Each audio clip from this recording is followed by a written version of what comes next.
Hi, I'm Evie. I live in a nice neighborhood in Seattle with my husband Mark and our adorable 4-year-old son Jamie. Life would be pretty perfect if it wasn't for one person who seems determined to make my life a living hell, my mother-in-law Diane.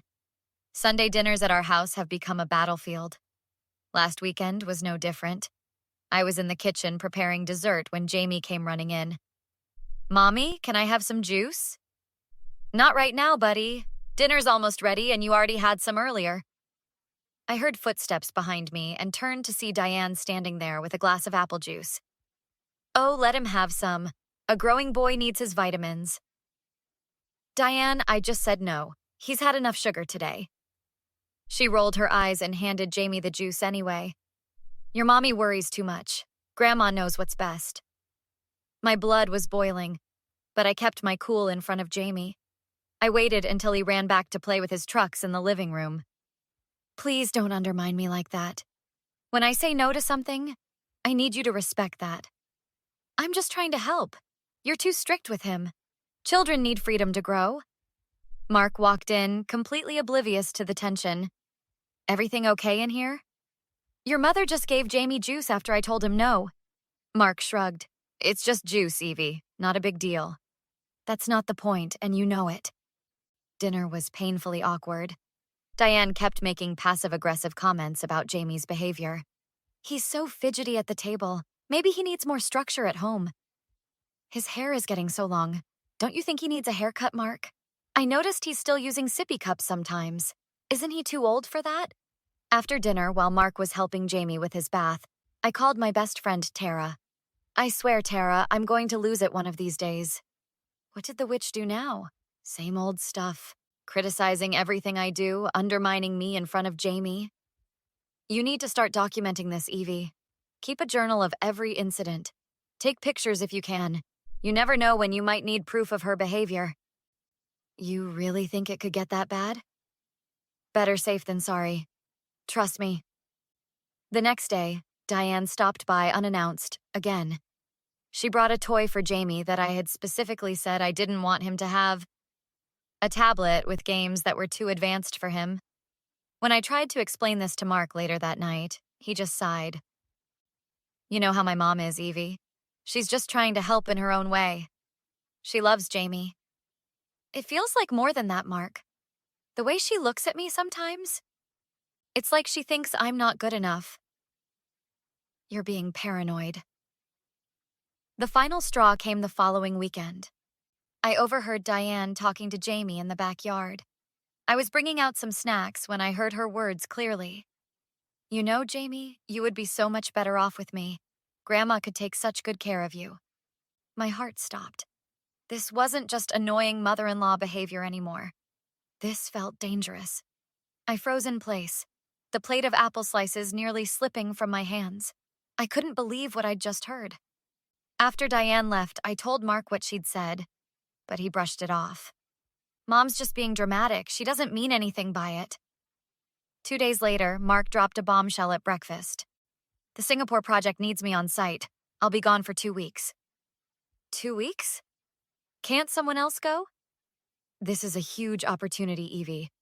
Don't worry, you'll be fine with Jamie." The day after Mark left, Diane showed up at our doorstep with a giant teddy bear for Jamie. "Thought I'd check in on you two. Must be hard handling everything alone." Over the next few days, Diane appeared almost daily. Monday was a remote-controlled car that was way too advanced for a 4-year-old. Tuesday, she brought a tablet loaded with games. Wednesday, it was designer clothes that Jamie would outgrow in months. "These gifts are excessive, Diane. Nothing's too good for my grandson. Someone needs to spoil him properly."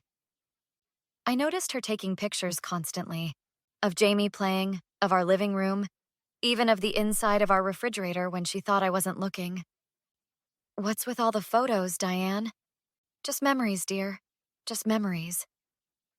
On Thursday, I picked up Jamie early from preschool after his teacher called about him being upset. In the car, he wouldn't look at me. "What's wrong, buddy?"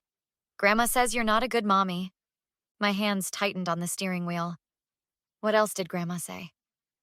"She said she should be my mommy instead. She said she's going to take me to live at her house soon." I nearly crashed the car. When we got home, I called Diane immediately. "You need to come over. We need to talk, now." She arrived looking smug. I sent Jamie to play in his room. "You've been telling my son you should be his mother? Someone needs to look out for that child. You're clearly not fit for the job." "Excuse me? I've seen how you parent. Too strict 1 minute, too lenient the next. Processed foods in your pantry, screen time before bed. The boy needs stability, structure.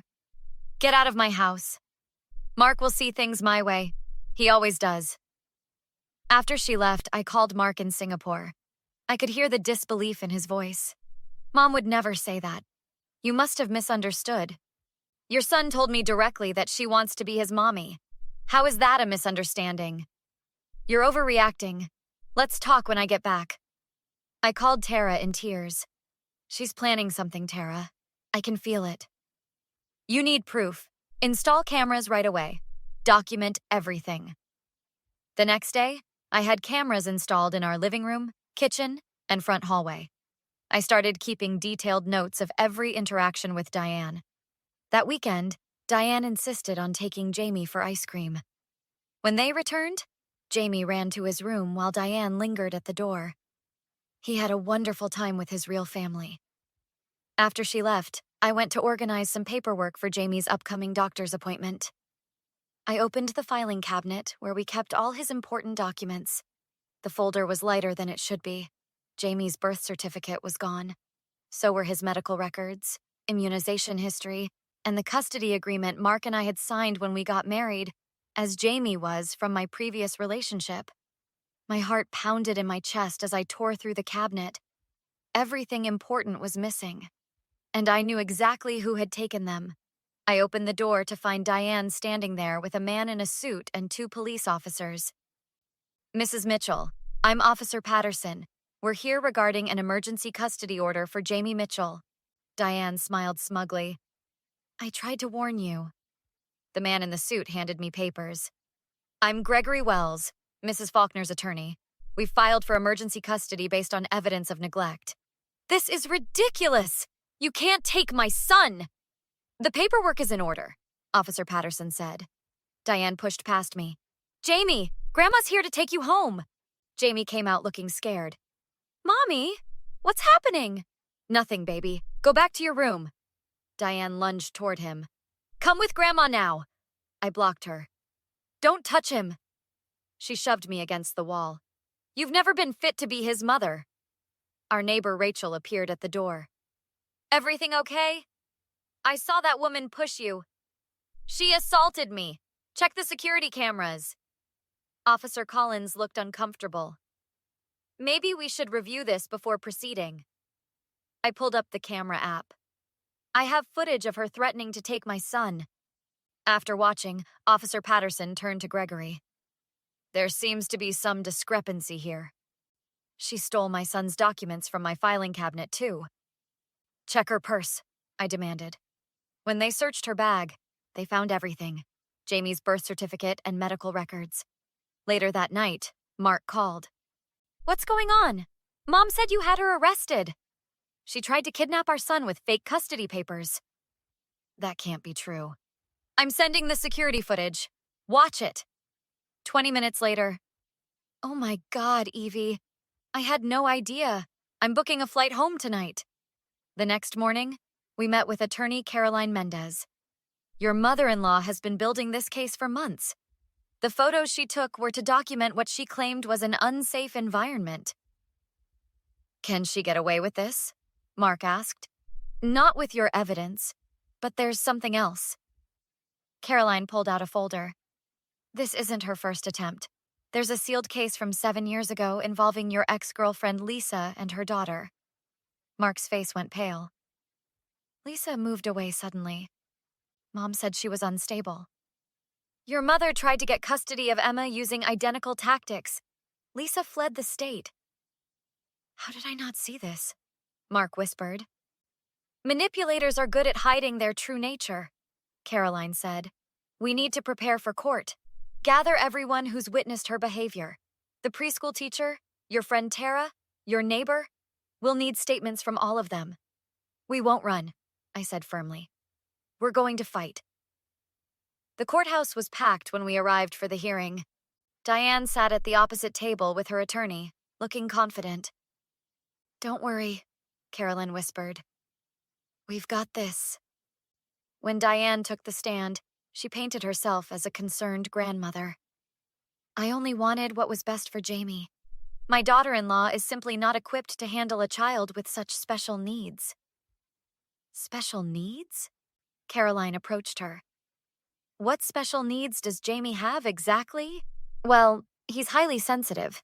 He needs structure. According to his pediatrician's records, Jamie is a perfectly typical 4-year-old boy with no developmental issues. Isn't that correct?" Diane shifted uncomfortably. "Doctors miss things." "Let's talk about the photos you took inside the Mitchell home without permission." The judge examined the photos. "These appear to be normal family living conditions." "They were taken on bad days," Diane insisted. When it was my turn to testify, I described the escalating behavior and showed the security footage of Diane telling Jamie she should be his mommy. Then Caroline called a surprise witness. "The court calls Robert Faulkner." Diane's head snapped up as her ex-husband, Mark's father, walked in. "Robert, please tell the court about your ex-wife's history of controlling behavior." Diane has always been obsessed with control. When Mark was dating his ex-girlfriend, Lisa, who had a daughter, Diane became fixated on the child. She bought her expensive gifts, tried to make decisions about her schooling, her medical care. When Lisa pushed back, Diane started building a case against her, just like she's doing now. "That's a lie," Diane shouted. "Mrs. Faulkner, control yourself," the judge warned. "After the previous incident, I tried to get Diane help," Robert continued. "But she refused to admit she had a problem. That's why we divorced. I couldn't stand by and watch her destroy our son's relationships." The judge didn't take long to make her decision. "This court finds no evidence of neglect or endangerment. The petition for emergency custody is denied. Furthermore, I'm issuing a permanent restraining order against Diane Faulkner, prohibiting her from coming within 500 feet of Evie Mitchell, Jamie Mitchell, or their residence." "You can't do this!" Diane screamed. "He's my grandson!" "Bailiff, please escort Mrs. Faulkner out." As they led her away, she looked at Mark. "After everything I've done for you, you choose her over your own mother? You tried to steal my son. We're done." 2 weeks later, we put our house on the market. "Are you sure about this?" Tara asked, as she helped pack boxes. "We need a fresh start somewhere she can't find us." Our new home was in a suburb 30 miles away. As we unpacked in the kitchen, Mark put his arms around me. "I'm so sorry I didn't believe you sooner." "You believe me now. That's what matters." "No calls? No visits? Nothing. She's completely cut off." "What did your dad say?" "He's relieved, actually. Said it was a long time coming." Jamie ran into the kitchen with a toy airplane. "Daddy, can we set up my new room now?" "You bet, buddy. Race you upstairs?" As they thundered up the stairs, I smiled at their laughter. We'd been through hell, but we'd come out stronger. The new neighbors had already invited us for a barbecue, and Jamie was enrolled in a great preschool nearby. Sometimes I still check the security cameras out of habit, but I'm sleeping better now. Diane tried to contact us once through a mutual friend, claiming she was sorry. Mark sent back a single message. "Never contact our family again. Some people don't deserve second chances. Some bridges need to stay burned." What would you do if a family member crossed this kind of boundary? Is permanently cutting someone off ever justified, or should family always get a second chance? Even when Diane apologized, Mark and Evie refused to forgive her. Was that the right decision? Share your thoughts in the comments below. If you enjoyed this story of justice and boundaries, hit that like button and subscribe for more revenge stories where toxic people get exactly what they deserve. New stories every day.